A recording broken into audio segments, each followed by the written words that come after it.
La presente secuencia representa el módulo introductorio de una serie de videos realizados después de un taller itinerante organizado en abril de 2008 en México.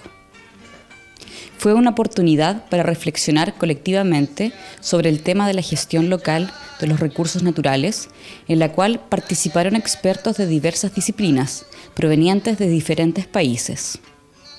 Este video introductorio presenta las principales características del contexto mexicano, lo que permitirá que los espectadores puedan ubicar en dicho contexto las intervenciones de los actores locales y de los participantes en el taller. Dichas intervenciones se presentan dentro de 2 otros videos temáticos y constituyen un resultado intermedio del proceso de reflexión llevado a cabo. Esta introducción es también el momento para justificar los ejemplos estudiados durante el taller.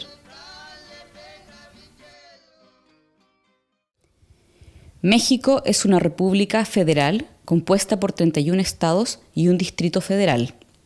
Dichos estados gozan de una autonomía para gestionar sus cuestiones internas. Tienen su propia constitución y establecen su legislación a través de una Cámara de Representantes. La escala más pequeña de organización político-administrativa en México es el municipio y existe un total de 2.444 municipios en el país. Cada municipio puede contar con varios núcleos agrarios. Existen 2 tipos de núcleos agrarios: las comunidades agrarias y los ejidos. Las actuales comunidades agrarias mexicanas provienen de grupos indígenas a los cuales la corona española dio títulos colectivos sobre un territorio durante la colonización. Algunas de estas comunidades agrarias se mantuvieron desde entonces, pero las otras, que habían sido despojadas de sus títulos por grandes terratenientes en el siglo XIX, se beneficiaron de la reforma agraria postrevolucionaria que permitió, con el proceso de restitución, la devolución de dichos títulos. Dentro de estos núcleos agrarios, la propiedad de la tierra era inicialmente comunitaria, pero la reforma de la Constitución mexicana de 1857, que autorizó la mercantilización de dichas tierras, conllevó a una individualización importante de los derechos de propiedad comunitarios en todo el territorio nacional. En las comunidades agrarias mexicanas existen entonces al mismo tiempo tierras comunales y tierras privadas en manos de campesinos individuales. Tanto los derechos de propiedad en tierras colectivas como en tierras individuales se pueden heredar. El ejido es otra estructura agraria que proviene de la redistribución de las grandes propiedades a campesinos después de la reforma agraria de 1915. Los ejidos beneficiaron sin distinción a indígenas y no indígenas, ya que todos eran considerados como campesinos en las políticas públicas definidas por el gobierno. A diferencia de las comunidades agrarias, en los ejidos la tierra permanece como propiedad del Estado, quien la confía en usufructo a un grupo de personas. Dicho derecho es colectivo y no se puede heredar. Sin embargo, en 1992, en el marco de la reforma de la Constitución mexicana, se le propuso a los ejidatarios interesados la posibilidad de poder individualizar dichos derechos. Este programa, mejor conocido como Programa de Certificación de Derechos Ejidales y de Titulación de Solares, o PROCEDE, fue adoptado de forma muy diferente en cada estado e incluso en cada ejido, dependiendo esencialmente del grado de cohesión social dentro del mismo. Existen entonces en México 3 tipos de propiedad de la tierra: la propiedad privada, la propiedad comunitaria y la propiedad ejidal. El campo mexicano es un mosaico complejo de situaciones que se sobreponen las unas con las otras. Para completar dicha complejidad, dentro de un mismo municipio se encuentran casi siempre varios núcleos agrarios, comunidades o ejidos. En el transcurso del tiempo, el sistema tradicional de gestión comunitaria, al cual se le da el nombre de sistema de usos y costumbres, se ha conservado en numerosas comunidades agrarias y ejidos. Este sistema se basa en una forma de democracia local directa y en la existencia de mecanismos de contrapoder. Las decisiones que tienen que ver con la gestión del territorio colectivo se toman en las asambleas comunitarias, en votaciones a mano alzada, en las cuales todos los comunitarios tienen el derecho de participar. Es de esta forma que se definen de manera colectiva las modalidades de gestión de los recursos naturales presentes en el territorio comunitario. El Consejo de Ancianos, compuesto por algunos de los comunitarios más viejos y respetables, tiene un papel de órgano consultativo y algunas veces de control del respeto de las decisiones tomadas en las asambleas. Además de la participación obligatoria a tareas colectivas en la comunidad, un sistema de cargos obligatorios permite estructurar toda la organización comunitaria. Son ciudadanos nombrados por la Asamblea Comunitaria los que tienen que cumplir de forma benévola y respetando un sistema de turnos con dichos cargos. La ciudadanía comunitaria es entonces un derecho que cada miembro de la comunidad debe de ganarse asumiendo cierta cantidad de deberes. Es incluso posible para una persona vivir en una comunidad sin acceder nunca al estatuto de comunitario. Se habla en dichos casos de avecindados. Para poder un día convertirse en comunitarios, estos avecindados tienen obligatoriamente que asumir durante largos años cargos sucesivos que les permitan ganarse el derecho de participar en las asambleas comunitarias. Digamos, la reforma agraria vino acompañada de un proceso de control del Estado hacia, ¿no?, el campo mexicano. Es decir, la tierra se reparte, pero no se reparte gratuitamente, y el precio que se paga es el control y la obediencia política, ¿no?, hacia el Estado mexicano. Ahora, hay que recordar, el Estado mexicano era un Estado mexicano corporativista, centralista, más no poder, antidemocrático, y en las cuales entonces llevaron a una relación de paternalismo muy contaminado por yo te doy, tú me das, es decir, yo te doy tierras, pero entonces tú me debes tu voto. Entonces se crea toda una relación que yo creo que es lo que más lleva a la inmovilización de las organizaciones campesinas, hasta que empieza esta crítica fuerte de algunas organizaciones independientes y que se empiezan a crear, ¿no?, a partir de los años 60, los años 70, y realmente su mayor cumbre es finales de los 70, principios de los 80, cuando hubo tomas de tierras y las marchas y movilizaciones, y el campo estaba en la ciudad, el campo estaba en el discurso político de manera importante. Y que en los 90 entonces se da ya realmente un movimiento muy muy claro, con demandas territoriales en términos del manejo de sus recursos naturales. Ya no es la demanda de la lucha por la tierra, es la demanda de la lucha de sus territorios, ¿no?, comprendido su gestión de sus recursos naturales, ¿no? Entonces se dan los dos. O sea, por otra parte, el Estado mexicano sí, con el adelgazamiento que hay de instituciones gubernamentales hacia el desarrollo rural, lo más fácil es decir, bueno, ahora que ellos, ¿no?, se organicen, y ahora sí es la descentralización, pero pues que ellos lo resuelvan, y se pasa muy fácilmente las responsabilidades hacia procesos que todavía no pueden autogestionarse completamente de forma independiente, ¿no? La reforma del 92, que es la reforma del artículo 27, en las cuales se da el principio de la privatización de la tierra, pero con esto también se privatizan muchas de las instituciones gubernamentales que daban apoyo, ya sea de extensionismo, ya sea de crédito, ya sea, ¿no?, de dar una infraestructura al campo. Se va cada vez adelgazando, ¿no? Entonces tendría que haber habido toda una recapitulación de sus críticas y retomar cosas y proponer y dar alternativas, ¿no? Y lo que pasó fue ir cerrando todas las instituciones sin dar ni sin crear ninguna institución ni ninguna alternativa, y en las cuales entonces en ese sentido sí las organizaciones que ya estaban organizadas empezaron ellas mismas a meterse en una propia lógica de una autogestión y de una lucha por encontrar canales de comercialización, por encontrar canales de financiamiento, por encontrar vías de una legalización de su tenencia de la tierra que no tuviera ya una intervención estatal. La reforma constitucional de 1992 es el resultado de las políticas neoindigenistas. Permite el reconocimiento legal del carácter multiétnico y multicultural de la población mexicana y promueve la preservación de las formas tradicionales de organización social, legitimando en particular los sistemas de usos y costumbres. De esta forma, las comunidades indígenas disponen de una personalidad jurídica y se les reconoce el derecho de administrar sus territorios. Para el gobierno federal, esta reforma es una forma de proteger el multiculturalismo mexicano y al mismo tiempo de permitir la formulación de soluciones locales a la problemática de gestión de los recursos naturales, fortaleciendo de esta forma la gobernanza local sobre los territorios y transfiriendo responsabilidades en cuanto al cuidado del medio ambiente.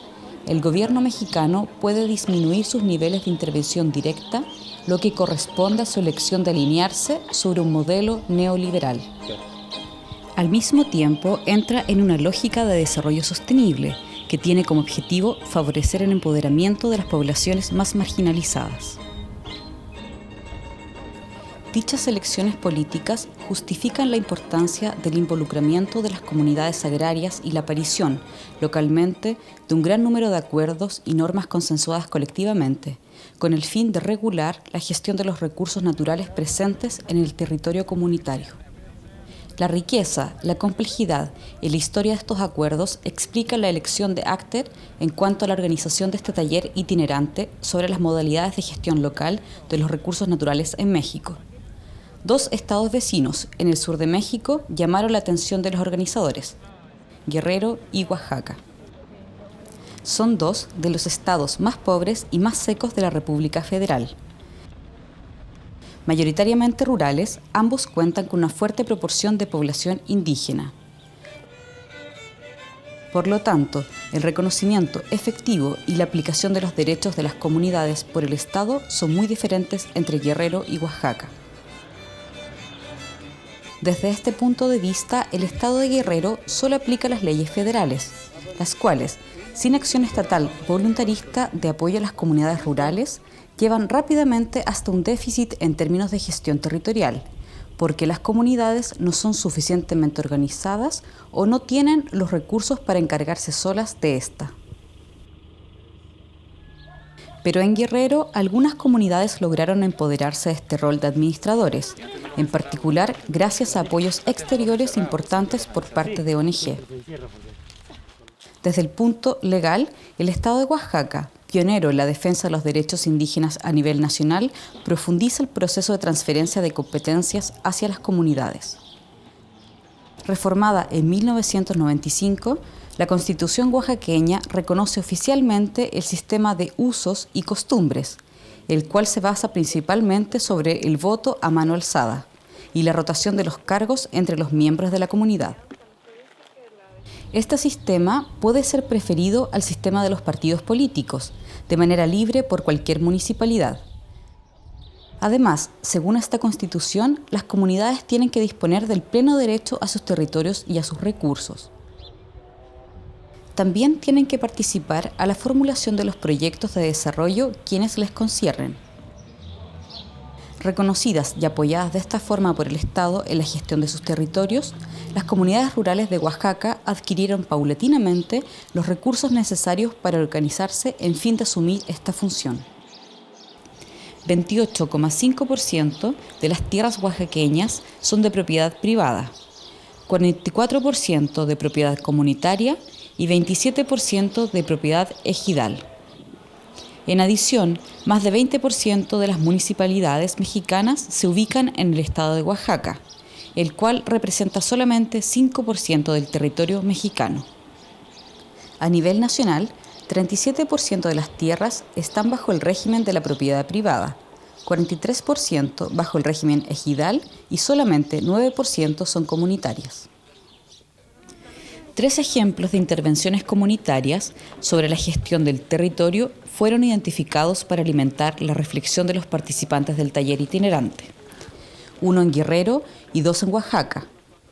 La Sansecan Tinemi primero, Creada en Guerrero en 1990 por mezcaleros, es una organización campesina local que hoy en día agrupa más de 1.300 campesinos en un territorio que cubre 4 municipios diferentes. Muy ligada con GEA, el Grupo de Estudios Ambientales, una organización especialista en el análisis y la formalización de normas de regulaciones locales. La SANSECAN influye mucho sobre la organización de los campesinos locales y sobre la protección de los recursos naturales, a través, por ejemplo, de la implementación de pequeñas reservas forestales o a través de programas de recuperación de fuentes de agua. Para lograr esto, la SANSECAN beneficia del apoyo imprescindible de muchas organizaciones externas. De una organización que aglutina 4 municipios, nació y se mantiene con 4 principios fundamentales. Es la autonomía, la pluralidad, la democracia y la autogestión. Autónoma porque no pertenece a ninguna central campesina. Plural porque hay de diferentes corrientes políticas, credos, religiones, colores y sabores. Democracia porque se va renovando su directiva, no cae en líderes vitalicios, se va modificando su estructura. Y autogestión porque hay un diagnóstico de la demanda de los pueblos que dicen qué tipo de proyectos se quieren implementar, qué tipo de programas y la responsabilidad que tienen cada una de ellas con esto. El segundo ejemplo elegido es el de la SEDICAM. Se ubica en el estado de Oaxaca. Es una organización de productores campesinos creada hace 20 años, pero que tiene esta vez un tamaño mucho más pequeño. Está compuesta de una decena de miembros. Estos desempeñan un papel de promotores de buenas prácticas en términos de gestión del territorio. Estructurada esencialmente alrededor de fuertes convicciones militantes, a nivel nacional como internacional, esta ONG local es muy autónoma y privilegia la metodología de campesino a campesino. Pues miren, para empezar, aquí la Mixteca es una de las regiones más erosionadas del estado de Oaxaca y podemos decir del país, principalmente por varias razones, ¿no?, que han provocado toda esta erosión, y pues dentro de ellas la tala de los bosques, el libre pastoreo. Según la historia, que con la llegada de los españoles introdujeron la cría de cabras, entonces pues estas se comen de todo, ¿no? Entonces fue uno de los animales que acabó con la mayor parte de la vegetación. Esto fue así como al inicio, cuando inició SEDICAM, como uno de los retos, ¿no?, para ver qué se podía hacer en esta zona, ¿no? Si se podía cambiar el aspecto o no. Entonces fue uno como de los retos, y sí se puede, ¿no? Entonces a partir de eso se inició Reforestando. Pues nosotros somos una asociación civil integrada por campesinos, principalmente de varias comunidades de aquí de la zona. Y bueno, el principal propósito de nosotros es de brindar asesoría a campesinos, a comunidades, sobre agricultura sostenible, reforestación, el manejo del agua, y bueno, lo que platicamos hace rato de la nutrición familiar, ¿no? Cómo ir mejorando la nutrición de las familias, ¿no? Son como las cosas así esenciales que hacemos como SEDICAM. Por fin, el tercero y último ejemplo estudiado durante el taller itinerante es el de Usachi, una unión de comunidades indígenas ubicado en el estado de Oaxaca. Esta unión se encarga de la explotación racional de un espacio forestal comunitario de más o menos 15.000 hectáreas. Es un ejemplo único en la historia mexicana, que resultó de una lucha jurídica de casi 25 años contra el Estado federal. Este ejemplo está muy a menudo presentado como un modelo de éxito de las prácticas de gobernanza local sobre los territorios. Aquí en la Sierra Juárez el manejo del territorio desde esa perspectiva se ha vuelto muy importante. O sea, los territorios indígenas se volvieron como un motivo de existencia como tal. Y hace algunos años, las fechas yo no me las conozco bien, el manejo forestal en toda esta región estuvo concesionada a empresas. Y de las grandes empresas, Zapatux en la zona de Tuxtepec y algunas otras en el estado fueron quienes manejaron por concesión dada por el gobierno los bosques al manejo privado. Y se hacía sin un consentimiento de las comunidades indígenas como tal, simplemente por establecimiento de negocios. A veces se pasaban por asambleas de acuerdos, pero muchos de esos acuerdos no eran cumplidos como tal. Y hace 25 años, el 19 de abril va a cumplir el 25 aniversario de este año, hace 25 años se rompió con esa concesión y se pudo volver el bosque un factor de beneficio social. Y desde hace 25 años comunidades como la Usachi manejan su bosque en términos de territorio, en términos de recurso, incluso en términos industriales. Hay empresas muy desarrolladas tecnológicamente, Ixtlán podría ser tal vez de los mejores ejemplos aquí en la sierra, donde toda la empresa está manejada a través de la comunidad, ¿no? Algo así. Bueno, yo creo que hay que mencionar un poquito que la USACHI, la Unión de Comunidades Zapotecas y Chinantecas, surge por el interés de las comunidades de que se manejen bien los bosques, por su inconformidad, porque el gobierno los estaba manejando cuando se les decía que ellos tenían derechos sobre el territorio. Entonces, a partir de esa inconformidad, plantearon su interés de poder manejar el bosque. Entonces surgió la necesidad de decir, bueno, vamos diseñando una forma de organización que nos permita hacerlo. Los diversos encuentros y discusiones con los actores de estas alternativas locales permitieron a los participantes del taller itinerante ampliar sus percepciones en cuanto a varias temáticas y ubicarse en la realidad concreta del campo mexicano. Dentro de estos temas, dos se pueden destacar: las normas de regulación locales del acceso a los recursos naturales y la gobernanza local y su articulación con los niveles más elevados. Como resultados intermediarios del proceso de reflexión colectiva realizado por los participantes, cada uno de estos dos temas está ilustrado por un video que tiene como objetivo capitalizar las principales informaciones que provienen de estos casos mexicanos. Estos videos no son síntesis y no pretenden ser exhaustivos, son como simples notas audiovisuales. Según los estudios que se hicieron en ese tiempo,